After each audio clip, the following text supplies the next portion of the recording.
John Kent and his united forces are finally ready to move against President Bendix. What'll happen next? Well, let's hop into the pages of Superman Son of Kal-El issue number 14 and find out together, shall we? So then, as we join the book, we see Lois Lane making her first big journalistic report to the entire world as the brand new face of the Truth Collective. She blows the lid quite publicly off everything that President of Gomorrah, Henry Bendix, has been doing, from the kidnapping to the post-human weapons to even the corruption in the American government. Needless to say, no one can ignore what Bendix is doing right now, and because of that, John thinks now is the perfect opportunity to finally swoop on in and deal with this guy once and for all. He's not alone either. Joining him on this siege of Gomorrah is, of course, his friend and lover Jay, as well as Dreamer, who they picked up in the previous issue, and the assembled members of the Revolutionaries. Who, of course, if you read Tom Taylor's Suicide Squad series, you'll know that these guys have their own moral reasons for wanting to take down the likes of Bendix. That being said, the Revolutionaries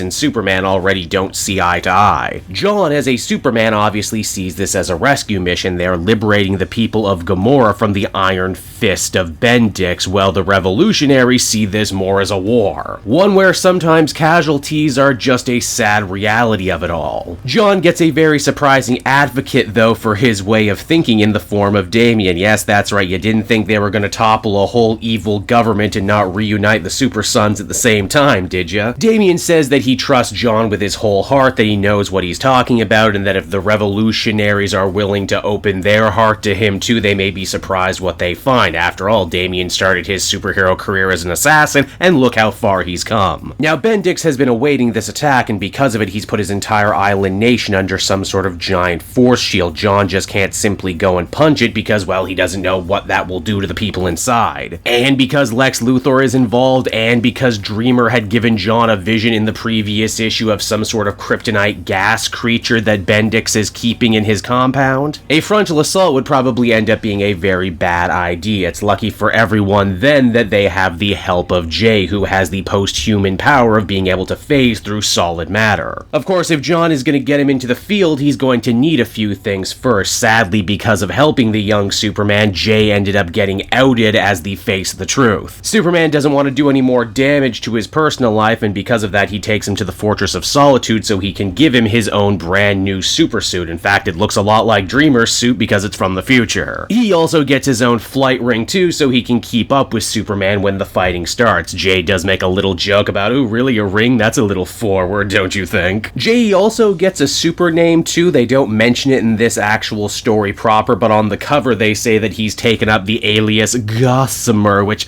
you know what, I'm gonna just come out and say it, I do not like that name at all for two big reasons. One, Gossamer was the name of the red monster guy from Looney Tunes, so whenever I hear that, I instantly think of that. I just can't unlearn that. I know a lot of my audience is younger and as such probably wouldn't make that connection, but if you're my age, it's just a big ask is all I'm saying. Secondly, if you look up Gossamer in the dictionary, it has two meanings, one being a fine, flimsy substance consisting of cobwebs spun by small spiders seen especially in autumn. You know, those spider webs you walk into because they're basically invisible. Which I guess fits Jay just fine because he can make himself intangible, but no, it's the second definition of the word Gossamer that really gets me. It used to refer something very light, thin, insubstantial, or delicate. It just doesn't feel right to me that one of your big new queer characters that you're trying to give this meaningful push to, you give them a super name that basically means they're fragile. Now the plan is for John to drop Jay inside Bendix's facility so he can turn off the shield. This does admittedly lead to a pretty fun scene, wherein Jay remarks on how hard it is for John to let him drop. Again, it's something quintessential about Superman. They're very good at hanging on, but very hard at letting people go. Jay manages to make his way inside the facility and take out a bunch of the guards. He actually doesn't know how to deactivate the shields because he's no tech expert, but thankfully he doesn't have to because he appeals to the people working under Bendix. And if you thought fighting him sucked, then having to work for him is 100 times worse, because once they realize that Jay is here to liberate them, they just turn the shield off themselves. With the shield finally down, John is able to lead his troops into battle, and honestly, we get a really awesome panel wherein he flies the submarine that the Revolutionaries and the others are in onto the island. And I don't know why, I just kind of love it. It's like John's own lifting the car moment from Action Comics. Now you might be thinking to yourself, wow, that was pretty easy to topple an entire nation after everything they've built up with the post-human weapons. When's the other shoe gonna drop?